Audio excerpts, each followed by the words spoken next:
ನಮಸ್ಕಾರ ಎಲ್ಲ ಪತ್ರಕರ್ತರಿಗೆ.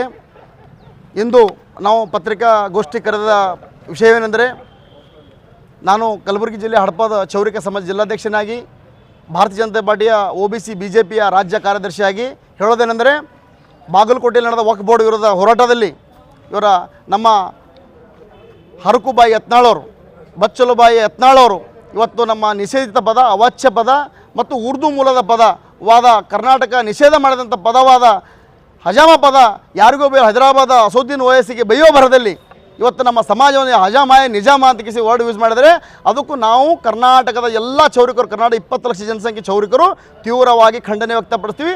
ನೀನು ಸಾರ್ವಜನಿಕವಾಗಿ ಮತ್ತು ಪತ್ರಿಕಾಗೋಷ್ಠಿ ಕರೆದು ನೀನು ನಮ್ಮ ಸಮಾಜದ ಒಂದು ಕ್ಷಮೆ ಕೇಳದಿದ್ದರೆ, ನಾವು ಬರ್ತಕ್ಕಂಥ ದಿನದಲ್ಲಿ 20 ಲಕ್ಷ ಜನಸಂಖ್ಯೆ ಚೌರ ಮಾಡಿದ ಕೂದಲುಗಳನ್ನು ಬಿಜಾಪುರದ ನಿಮ್ಮ ಮನೆ ಮೇಲೆ ತೂರಿ ನಾವು ಉಗ್ರವಾದ ಹೋರಾಟ ಮಾಡಲು ನಾವು ರೆಡಿ ಆಗಬೇಕಂತ ಇವತ್ತಿನ ದಿವಸ ಹೇಳಕ್ಕೆ ಬರ್ತೀನಿ.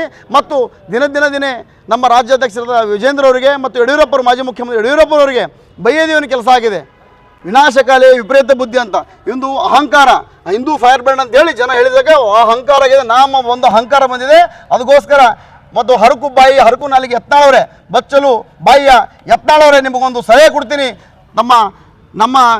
ನಮ್ಮ ಬಸವಣ್ಣನವರು ಹೇಳಿದ ಒಂದು ವಚನ ಹೇಳುತ್ತಾ, ತನಗಾದ ಆಗೇನು ತನಗಾದ ಕೋಪ ತನ್ನ ಹಿರಿತನದ ಕೆಡು, ಮನದ ಕೋಪ ತನ್ನ ಅರಿವಿನ ಕೇಡು, ಮನೆಯೊಳಗಿನ ಕಿಚ್ಚು ಮನೆ ಸುಡೋದಿಲ್ಲ, ನೆರ ಮನೆ ಸುಡೋದಿಲ್ಲ ಅಂತ.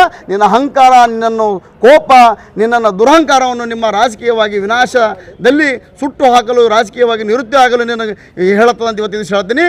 ನಮ್ಮ ರಾಷ್ಟ್ರೀಯ ವರಿಷ್ಠರಲ್ಲಿ ನಮ್ಮ ರಾಷ್ಟ್ರೀಯ ಅಧ್ಯಕ್ಷರಾಗಲಿ, ರಾಷ್ಟ್ರೀಯ ಪ್ರಧಾನ ಕಾರ್ಯದರ್ಶಿಗಳಾಗಲಿ ಮತ್ತು ನಮ್ಮ ಕರ್ನಾಟಕದ BJP ಉಸ್ತುವಾರಿಗಳಾಗಲಿ ಅಗ್ರವಾಲ್ಜಿಯವರಿಗೆ, JP ನಡ್ಡಾಜಿಯವರಿಗೆ ಮತ್ತು BL ಸಂತೋಷಿಗೆ ಮನವಿ ಮಾಡ್ತೀನಿ.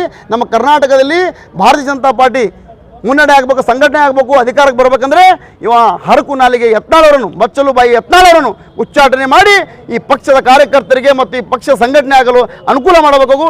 ಒಂದು ವೇಳೆ ತಾವು ಈ ಒಂದು ಯತ್ನಾಳವರನ್ನು ಉಚ್ಚಾಟನೆ ಮಾಡದೇ ಇದ್ದಲ್ಲಿ ನೀನು ಬರ್ತಕ್ಕಂಥ ದಿನದಲ್ಲಿ ಕರ್ನಾಟಕದಲ್ಲಿ ಈ ಭಾರತೀಯ ಜನತಾ ಪಾರ್ಟಿ ಹಿನ್ನಡೆ ಆಗಲು ಯಾವುದೇ ಮಾತಿಲ್ಲ ಅಂತ ಹೇಳಕ್ಕೆ ಇಚ್ಛಪಡ್ತೀನಿ.